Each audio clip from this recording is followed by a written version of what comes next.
Hipertiroidismo. El hipertiroidismo tiene una prevalencia de alrededor de un 1% de la población. La causa más frecuente, si es un paciente joven, va a ser la enfermedad de Graves. Si es un paciente anciano, va a ser el bocio multinodular tóxico. Hay que tener en cuenta que toda la patología tiroidea va a ser mucho más prevalente en mujeres que en varones. Comenzando con la enfermedad de Graves. La enfermedad de Graves es una enfermedad de mujeres jóvenes. Es una enfermedad autoinmune que se asocia sobre todo al HLA DR3 y B8, que son los mismos que se asocian a la miastenia gravis. Por eso un 10% de las pacientes con miastenia van a asociar a enfermedad de Graves. Y además es una enfermedad sistémica. Y es que tiene afectación en el tiroides y fuera del tiroides. La afectación de tiroides va a ser el bocio y el hipertiroidismo. La afectación de fuera del tiroides va a ser la dermopatía y la oftalmopatía. Comenzando por el bocio de la enfermedad de Graves. Es un bocio difuso, es un tiroides que está muy aumentado de tamaño y además está muy vascularizado.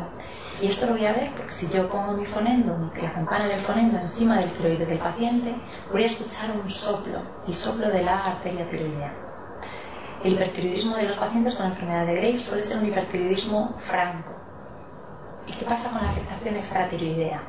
Empezando con la oftalmopatía va a ser clínicamente evidente en un 20% de los pacientes con Graves y radiológicamente evidente en un 50% de los pacientes.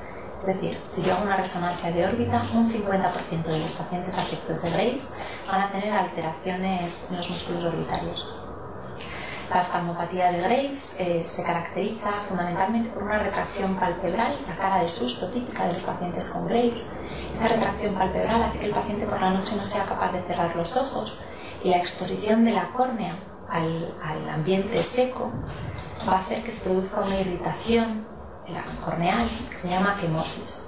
Además se produce un edema palpebral en el párpado superior, en el párpado inferior, un edema de carúncula, puede producirse exoftalmos, puede haber una alteración de los músculos oculares, puede haber alteraciones, desviación de la mirada, incluso puede haber pérdida de visión por afectación del nervio óptico. El paciente, cuando tiene una oftalmopatía de Graves clínicamente activa, se va a quejar de dolor ocular, sobre todo cuando mueve los ojos. Cuando la enfermedad está activa, el tratamiento va a ser con corticoides IV. Cuando ya se ha pasado la actividad de la enfermedad, pueden quedar secuelas, puede quedar el exoftalmos, puede quedar las alteraciones, la desviación de la mirada. En ese momento, en el momento de secuelas, los corticoides IV ya no van a ser efectivos. El tratamiento va a tener que ser con cirugía descompresiva. Los pacientes con oftalmopatía de Graves, es importante advertirles que el curso de la enfermedad ocular es completamente independiente de la enfermedad tiroidea. Es decir, yo puedo curarle el tiroides al paciente, puedo curar su hipertiroidismo y que la oftalmopatía siga evolucionando. De hecho, hay algunos tratamientos que utilizamos para el tiroides, por ejemplo el radioyodo, que pueden empeorar la oftalmopatía de Graves. La dermopatía es mucho menos frecuente, solo se produce en un 5 o 10% de los pacientes y se caracteriza por un mixedema pretibial. Se produce un engrosamiento de la piel, fundamentalmente a nivel de la espinilla, con una coloración amarillenta o marronácea. El tratamiento va a ser con corticoides tópicos. Estos pacientes con hipertiroidismo pueden asociar otras características, como por ejemplo las acropaquias. ¿Y cómo hago el diagnóstico de la enfermedad de Graves? Pues solicitando anticuerpos, los anticuerpos antitiroideos inespecíficos, los anti-TPO y los antitiroglobulina, que son positivos en la enfermedad de Graves y en cualquier otra patología autoinmune de tiroides, por ejemplo en el Hashimoto, en algunos bocios simples, en algunos bocios multinodulares. Y por último, los anticuerpos específicos de la enfermedad de Graves, las inmunoglobulinas estimulantes del tiroides, que se llaman TSI.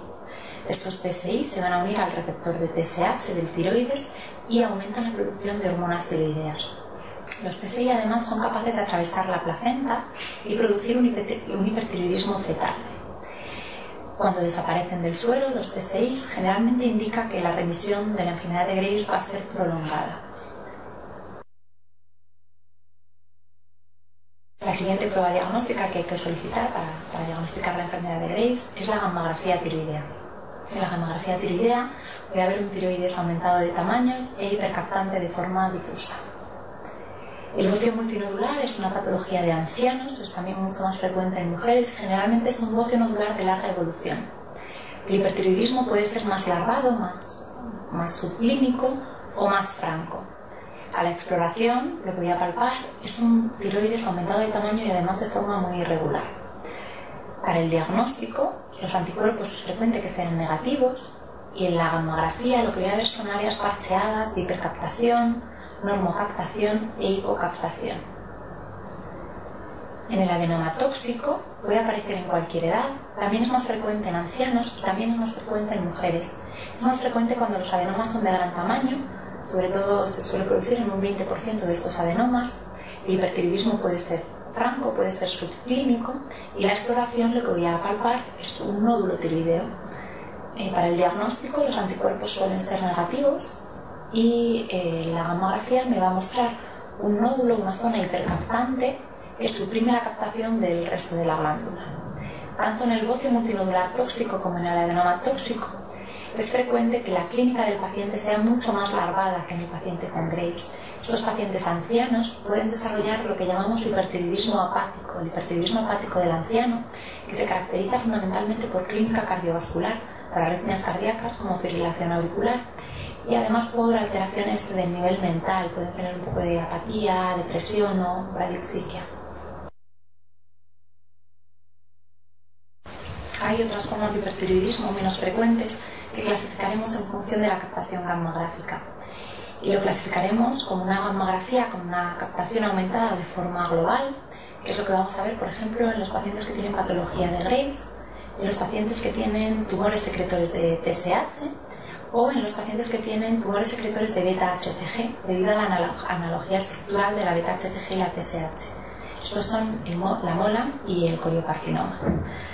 La gammografía puede ser también hipercaptante de forma menos homogénea, de forma más heterogénea, como por ejemplo en el bocio multinodular tóxico o en el adenoma tóxico, o por último la gammografía puede ser hipocaptante. Esto lo vamos a ver por ejemplo en las tiroiditis, en el fenómeno de Jod-Basedow. Este fenómeno se produce en pacientes que tienen patología tiroidea previa, como un bocio simple o un bocio multinodular, en el que hay nódulos por algún motivo que tienen una capacidad mayor de síntesis de hormonas tiroideas y que previamente habían estado expuestos a una cantidad baja de yodo. Si a estos pacientes les doy un aporte excesivo de yodo, estos nódulos que tienen una capacidad autónoma de producción de hormonas tiroideas van a comenzar a hiperfuncionar y producir una tirotoxicosis. Si yo a este paciente le administro yodo para hacer una gammografía, la gammografía será hipocaptante, no va a captar yodo, porque el tiroides está ya saturado del yodo previamente administrado. También puedo tener una tirotoxicosis facticia, el paciente que de forma subrepticia está tomando hormonas tiroideas sin decírselo a su médico. Puedo tener una causa muy rara, una causa ginecológica, el estoma ovary, que es un tumor ginecológico en el que hay un tejido tiroideo de localización ovárica. Este tejido tiroideo va a ser capaz de producir hormonas tiroideas. Y por último está descrito también las metástasis funcionantes de un carcinoma folicular, un tumor folicular de tiroides que produce metástasis a distancia, por ejemplo en el intestino, metástasis óseas, que son capaces de producir hormonas tiroideas. Por eso la gammografía a nivel tiroideo será hipocaptante. Clínica del hipertiroidismo. Pues tienen nerviosismo, infantilidad, palpitaciones, hiperdefecación, no es diarrea exactamente, las heces no son blandas, la consistencia va a ser normal, pero la frecuencia está muy aumentada.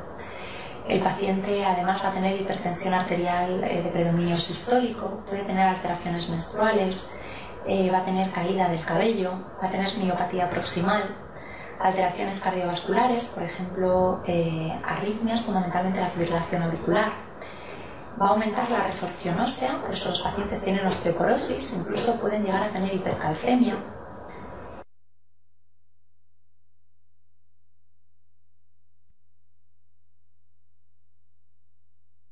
De todas las siguientes, ¿cuál no sería una clínica justificable por hipertiroidismo?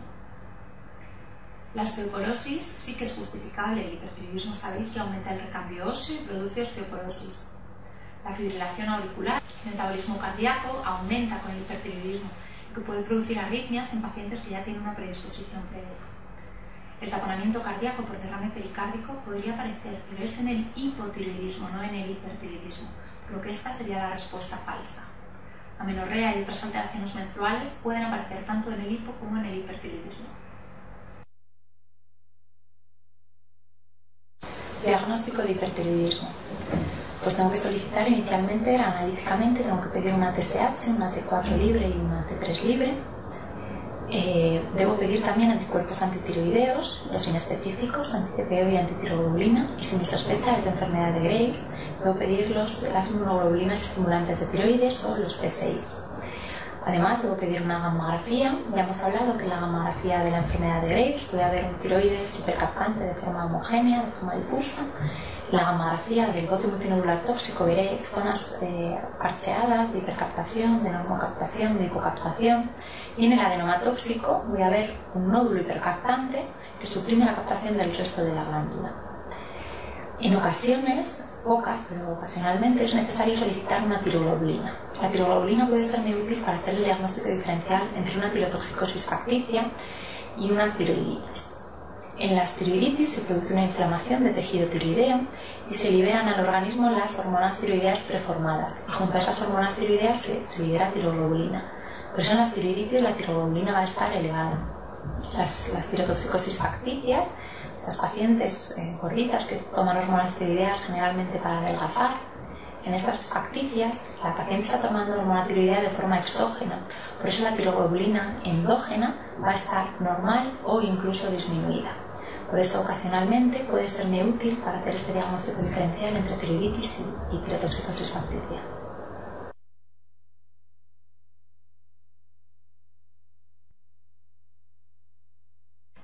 ¿Cuál de las siguientes patologías no me va a producir una gammagrafía hipocaptante? Tenemos la tirotoxicosis facticia, la que es por toma de hormonas tiroideas exógenas, como por ejemplo en productos para adelgazar. Esto sí que me daría una gammagrafía silente o hipocaptante. El coriocarcinoma es un tumor ginecológico que produce beta-HCG, es una hormona que comparte una subunidad alfa con la TSH y por esta similitud estructural va a ser capaz de unirse a los receptores tiroideos de TSH y producir una gammagrafía con hipercaptación, por lo que esta es la respuesta correcta. El estruma ovario es un tumor ginecológico ovárico que tiene un tejido tiroideo, por lo que la gammagrafía tiroidea sería hipocaptante. Las hormonas tiroideas se producen en el ovario, no en el tiroides. La tirotoxicosis por hamburguesas se dio en USA en 1984 al utilizar tiroides bovino para la elaboración de hamburguesas. Siendo un hipertiroidismo exógeno, la gammagrafía sería hipocaptante. Tratamiento del hipertiroidismo. Comenzaremos con el tratamiento farmacológico y vamos a hablar de los fármacos antitiroideos o tionamidas. Son tres: el metimazol, el carbimazol y el propiltiuracilo. Estos fármacos inhiben la síntesis de hormonas tiroideas gracias a la inhibición de la peroxidasa tiroidea. Además, tienen un efecto de disminución de la autoinmunidad tiroidea, son capaces de disminuir los niveles de TSI, de inmunoglobulinas estimulantes de tiroides, en la enfermedad de Graves. Además, el propiltiuracilo tiene la capacidad de inhibir la conversión periférica de T4 en T3. Estos fármacos tienen efectos secundarios. Los más frecuentes van a ser los cutáneos, el RAS cutáneo, la urticaria. Actualmente no es preciso suspender el tratamiento, pero sí es frecuente que tengamos que utilizar antihistamínicos. Otros efectos que pueden tener son sobre enzimas hepáticas, que pueden elevarlas. No hay que suspender el tratamiento siempre que la elevación sea menor de 3 veces el límite superior de normalidad. El efecto más temible siempre va a ser la granulocitosis, que es una disminución del contagio de neutrófilos por debajo de 500. Es un fenómeno idiosincrático. Yo no puedo predecir en qué momento se va a producir la granulocitosis. No es dosis dependiente ni es tiempo dependiente. Por eso, siempre que el paciente tenga fiebre elevada, empiece con dolor de garganta y esté en tratamiento con estos fármacos, debe suspender el tratamiento y acudir al servicio de urgencias para que se le realice un hemograma. Recientemente hemos visto que el propiltiuracilo puede producir una hepatitis tóxica fulminante. El metimazol es dudoso, pero podría ser un fármaco teratogénico y se ha visto algún caso en los que se produce aplasia cutis, una malformación cutánea en el recién nacido, atresia coanal y fístulas traqueosofágicas. Otros fármacos que podemos utilizar en el tratamiento del hipertiroidismo son los corticoides, que inhiben conversión periférica de T4 en T3, el más utilizado va a ser la dexametasona. Los betabloqueantes, como control sintomático, lo que hacen es disminuir el temblor distal, disminuyen las palpitaciones, pero no disminuyen los niveles de hormonas tiroideas. Hay uno de ellos, el propanolol, que además inhibe conversión periférica de T4 en T3. El último tratamiento farmacológico va a ser el yodo inorgánico, el yoduro inorgánico. A veces me lo llamarán contrastes orales, que son muy ricos en yodo. Estos contrastes orales, este yoduro inorgánico, lo que hace es inhibir conversión periférica de T4 en T3 y además, gracias al fenómeno de Wolff-Chaikov, puede disminuirme la síntesis de hormonas tiroideas. El problema que tiene este tratamiento es que tiene un fenómeno de escape, así que solo va a serme útil durante pocos días después de iniciar el tratamiento. El tratamiento quirúrgico va a ser diferente si el paciente tiene un Graves, un bocio multinodular tóxico o un adenoma. Habitualmente los pacientes con Graves o con bocio multinodular tóxico la cirugía va a ser un poquito más amplia. Podemos tiroidectomías subtotales o casi totales. Si el paciente lo que tiene es un adenoma tóxico, la cirugía generalmente va a ser más limitada. Hacemos una hemitiroidectomía. ¿Y qué efectos secundarios va a tener la cirugía? Bueno, es frecuente que el paciente quede con un hipotiroidismo postquirúrgico. El cirujano durante la cirugía puede lesionar las glándulas paratiroides y producir un hipoparatiroidismo postquirúrgico, que veremos una hipocalcemia y una hiperfosforemia. Y por último puede haber una lesión del nervio laringio recurrente. El tratamiento con radioyodo es un tratamiento con yodo 131, que gracias a la emisión beta produce una destrucción del tejido tiroideo funcionante, pero tarda tiempo en hacer efecto, tarda aproximadamente 6 meses. ¿Y qué puede pasar después del tratamiento con radioyodo? Pues puede ser que la dosis que yo haya dado sea insuficiente, que el paciente persista hipertiroideo. Puede ser que me haya pasado un poco de dosis, que el paciente quede hipotiroideo. También está descrito una tiroiditis postyodo 131. Esto ocurre cuando el paciente tiene un hipertiroidismo franco, tiene un hipertiroidismo grave, y yo doy radioyodo sin hacer ninguna preparación previa. El radioyodo produce una liberación de hormonas preformadas y puede empeorar la situación de hipertiroidismo del paciente. Por eso, cuando el paciente tiene un hipertiroidismo franco, cuando es un paciente sobre todo de edad avanzada, es recomendable que antes de dar tratamiento con radioyodo, el paciente esté aproximadamente un mes con un tratamiento con fármacos antitiroideos. Este tratamiento farmacológico normalizará o disminuirá al menos las hormonas tiroideas y así puedo dar el tratamiento con radioyodo con una mayor seguridad.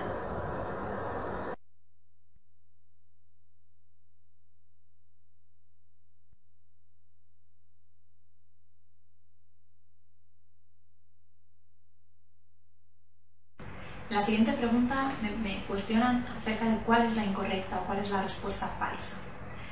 Tengo una paciente que presenta una clínica inequívoca de hipertiroidismo, tiene sudores, tiene diarreas, tiene palpitaciones, pero me dan más datos. La presencia de bocio y sobre todo de ojos saltones, de exoftalmos, debe hacerme pensar ya en la etiología del hipertiroidismo que presenta, que además es la causa más frecuente de hipertiroidismo en gente joven, es la enfermedad de Graves. La primera respuesta será verdadera.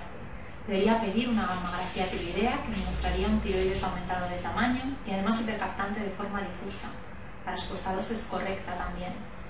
Al ser una persona joven, el tratamiento de elección serán los fármacos antitiroideos, el metimazol, que sería recomendable mantener entre 12 y 18 meses por el efecto antitiroidal. La respuesta 3 es correcta también. Lo que debo advertir siempre es imprescindible que el paciente tiene que comprender que el curso de la enfermedad ocular es independiente de la enfermedad tiroidea. Incluso hay tratamientos que yo voy a poner para el tiroides que podrían empeorar la situación de los ojos, como por ejemplo el yodo radiactivo, por lo que la respuesta falsa va a ser la respuesta 4.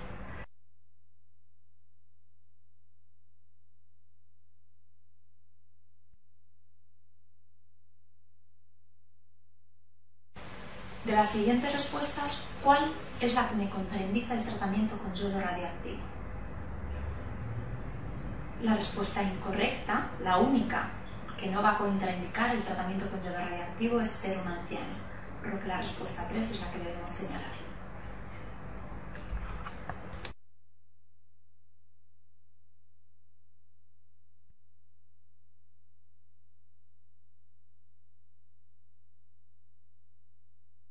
Y de estas, ¿cuál va a ser falsa? Es cierto que los fármacos antitiroideos pueden producir hipotiroidismo fetal, por lo que la dosis debe ser mínima para evitar el hipertiroidismo de la madre y evitar el hipotiroidismo fetal del niño. También es cierto que los TSI atraviesan la placenta, pudiendo provocar hipertiroidismo fetal. El yodo radiactivo está contraindicado por el daño irreversible que causaría en el tiroides fetal, pero la cirugía sí que podría estar indicada si existe un fracaso de los fármacos antitiroideos, recomendándose que se realice en el segundo trimestre. Contraindicaciones del yodo radioactivo, pues fundamentalmente en el embarazo y en la lactancia, porque podría afectar el tiroides del feto. En los pacientes menores de 20 años está poco recomendado. En los pacientes que tienen bocios de gran tamaño, que tienen clínica compresiva, porque en general estos pacientes será más adecuado realizar una cirugía. Cuando tengo sospechas o tengo dudas de malignidad, por ejemplo un nódulo frío, siempre va a ser más recomendable hacer una cirugía de este paciente. O cuando el paciente tiene una oftalmopatía severa. Como os he dicho antes, el yodo radioactivo va a ser capaz de empeorar la oftalmopatía severa. Si la oftalmopatía fuera moderada, es posible utilizar radioyodo, siempre utilizando dosis previas de corticoides por vía oral. Tratamiento en situaciones concretas. Tratamiento de la enfermedad de Graves. Vamos a comenzar con el tratamiento de las mujeres embarazadas. El tratamiento de elección en la mujer embarazada va a ser el tratamiento con fármacos antitiroideos. De elección, durante el primer trimestre utilizamos el propiltiuracilo, porque el primer trimestre es el periodo de organogénesis. Al utilizar propiltiuracilo evitamos la aplasia cutis, la atresia coanal que se producían con el metimazol. Una vez ha pasado el primer trimestre, este periodo de organogénesis, es recomendable cambiar de propiltiuracilo a metimazol, porque como os he dicho, el propiltiuracilo tiene problemas con el hígado, puede producir hepatitis tóxicas fulminantes. Si la paciente me viene ya embarazada y está en tratamiento con metimazol, no es recomendable cambiarle otra vez a propiltiuracilo, porque serían demasiados cambios y probablemente eso sea más peligroso que beneficioso para la paciente. Si el tratamiento no es efectivo, si la paciente persiste con hipertiroidismo, se puede hacer cirugía, que es más recomendable hacerla en el segundo trimestre. Lo que no debo hacer nunca en una mujer embarazada es darle tratamiento con radioyodo, porque como os he dicho es una de las contraindicaciones absolutas del tratamiento del radioyodo. El embarazo no permite que la paciente sea tratada con radioyodo. Habitualmente en Europa lo que hacemos con los pacientes jóvenes, con los menores de 50 años, es de primera elección hacer un ciclo de tratamiento antitiroideos. Damos fármacos, damos cionamidas. Es necesario que ese tratamiento farmacológico al menos se mantenga durante 12-18 meses. Esto es así por el efecto regulador de la inmunidad que he dicho previamente. Si yo quiero que el paciente quede curado, debo mantenerle el tratamiento casi un periodo cerca de los 2 años. Es frecuente que recidiven después del tratamiento con antitiroideos. De hecho, hay menos de un 30% de los pacientes que persisten en remisión completa. El 70% restante de los que van a recidivar, lo habitual que hacemos es hacerles un tratamiento con radioyodo. Si el paciente tiene contraindicaciones para el radioyodo, se podrá hacer un tratamiento quirúrgico. Los pacientes mayores de 50 años generalmente no intentamos el tratamiento, el ciclo de antitiroideos, damos directamente radioyodo. Y no es porque la efectividad sea menor que en los pacientes más jóvenes, fundamentalmente es porque estos pacientes mayores de 50 años tienen más riesgo de desarrollar patología cardíaca, desarrollar fibrilaciones auriculares, y no nos arriesgamos con el tratamiento farmacológico, que como os he dicho es bastante poco eficaz. Así que el tratamiento de elección en mayores de 50 años va a ser el tratamiento con radioyodo. El tratamiento de elección del adenoma tóxico y del bocio multinodular tóxico va a ser el tratamiento con yodo 131. ¿Y cuál va a ser el tratamiento de la crisis cardíaca cuando el paciente tiene una fibrilación auricular? Pues fundamentalmente lo que tengo que hacer es un control agudo de la tirotoxicosis con antitiroideos y con yodo. Y además es recomendable un control de la descompensación cardíaca, habitualmente con digital, y si el paciente no tiene insuficiencia cardíaca podemos utilizar también betabloqueantes. El tratamiento de la tormenta tiroidea, de la tormenta tirotóxica, es una situación muy grave, de una elevada mortalidad, entre un 20 y un 30%. El paciente va a tener delirium, hipotensión arterial, taquicardia. Pues el tratamiento va a ser antitiroideos con dosis altas, yodo o contrastes yodados, betabloqueantes, dexametasona, y una vez resuelta la situación, a los 4 o 6 semanas ya nos plantearemos cuál es el tratamiento etiológico que debemos realizar en este paciente.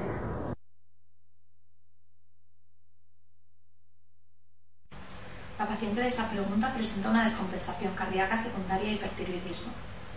¿Qué es lo que tendría que hacer de forma inicial? Pues tendría que realizar un tratamiento sintomático y una vez asegurada la estabilidad de la paciente ya me preocuparía del diagnóstico y del tratamiento etiológico. Este es el motivo por el que la respuesta incorrecta sería la 1. El tratamiento etiológico de elección en esta paciente sí que sería el yodo radioactivo, pero nunca de forma inicial, ya que podría incluso empeorar el hipertiroidismo al producir una tiroiditis por yodo 131. El tratamiento sintomático, el inicial, incluiría antitiroideos en dosis altas, respuesta 2 correcta, corticoides, respuesta 4 correcta, y yodo para producir un efecto Boltchaikov, respuestas 3 o correctas. Por lo que la respuesta incorrecta, la que tengo que señalar, es la respuesta 1. Tiroiditis. Vamos a comenzar con las tiroiditis infecciosas. Son esas tiroiditis en las que el tiroides duelen. Y son dos. Van a ser la tiroiditis aguda, la bacteriana, la piógena, en la que la etiología es una bacteria. La más frecuente es el Staphylococcus aureus, pero pueden ser otras como por ejemplo el neumococo. Es más frecuente en pacientes inmunodeprimidos, por ejemplo los pacientes con VIH o los pacientes que toman inmunosupresores por un trasplante o por alguna patología. O también pacientes que tengan una persistencia del conducto tiroglosal o que hayan recibido algún traumatismo sobre el tiroides. La función tiroidea va a ser siempre normal y la clínica va a ser de infección local y de infección sistémica. El paciente tiene un dolor intenso en la cara anterior del cuello y además va a estar postrado. Es un paciente que está grave. La analítica se va a caracterizar por una leucocitosis con desviación izquierda, tiene neutrofilia y el tratamiento va a ser antibiótico y generalmente, lo recomendable es que el antibiótico sea por vía IV. Ocasionalmente, si se han formado abscesos de pus, es recomendable hacer un drenaje quirúrgico. La siguiente tiroiditis infecciosa, la siguiente tiroiditis dolorosa, es la tiroiditis viral, la tiroiditis de Kerbein o tiroiditis granulomatosa. La etiología va a ser viral y estos pacientes tienen 3 fases en la función tiroidea. Tienen una primera fase de hipertiroidismo, a continuación un hipotiroidismo y por último una normalización de la función tiroidea. La fase de hipertiroidismo se produce por una liberación de las hormonas preformadas. El hipotiroidismo es que la glándula todavía no funciona correctamente y finalmente se normaliza. Esas 3 fases habitualmente duran menos de 6 meses. La gammagrafía de estos pacientes es muy típicamente hipocaptante, es una gammagrafía blanca. En la analítica lo que voy a ver es una VSG muy elevada y el tratamiento jamás va a ser con antitiroideos, el tratamiento va a ser sintomático. Utilizamos AINES en dosis altas como la indometacina. Si el paciente persiste con dolor, el dolor sigue siendo intenso, se utilizan corticoides en dosis moderadas bajas. Y por último, el tratamiento sintomático con beta bloqueantes. Jamás debemos utilizar antitiroideos en estos pacientes. Las siguientes 2 tiroiditis son tiroiditis indoloras, son 2 tiroiditis autoinmunes. Tenemos la linfocitaria transitoria que se llama silente o indolora, precisamente por eso es silente, porque las pacientes no les duele, no se enteran. Es una enfermedad autoinmune que es más característico que se produzca después del parto. Tiene también 3 fases de función tiroidea: hipertiroidismo, hipotiroidismo y normalización. Es bastante frecuente que recidiven, ocasionalmente se pueden hacer crónicas y la gammagrafía también va a ser hipocaptante. Los anticuerpos antitiroideos, anti-TPO y antitiroglobulina suelen ser positivos y el tratamiento va a ser sintomático. Cuando la paciente tiene hipertiroidismo, el tratamiento será con beta bloqueantes. De nuevo, no está indicado tratar con antitiroideos a estas pacientes. Si la paciente tiene un hipotiroidismo muy sintomático, se podrá iniciar tratamiento con hormona tiroidea, con el ET4. En la linfocitaria crónica o la enfermedad de Hashimoto, es una enfermedad que se produce en mujeres, se caracteriza por un hipotiroidismo que inicialmente suele ser subclínico, es un bocio que es absolutamente indoloro, se asocia más a un tipo de patología tiroidea, linfoma tiroideo, sobre todo el de células B grandes. En anatomía patológica vamos a ver células oxifílicas. Los anticuerpos de estos pacientes son muy positivos, tienen anticuerpos antitiroglobulina y anti-TPO muy positivos y el tratamiento va a ser con el ET4. Y la última tiroiditis, la tiroiditis fibrosante, la tiroiditis de Riedel, es de etiología desconocida. Se asocia a fibrosis en otras localizaciones como la retroperitoneal, fibrosis mediastínica y me van a hablar de un tiroides pétreo, un tiroides indurado, adherido a planos profundos, siempre que me den esta descripción debo pensar en un cáncer o una tiroiditis fibrosante. El tratamiento va a ser quirúrgico, va a ser una cirugía descompresiva.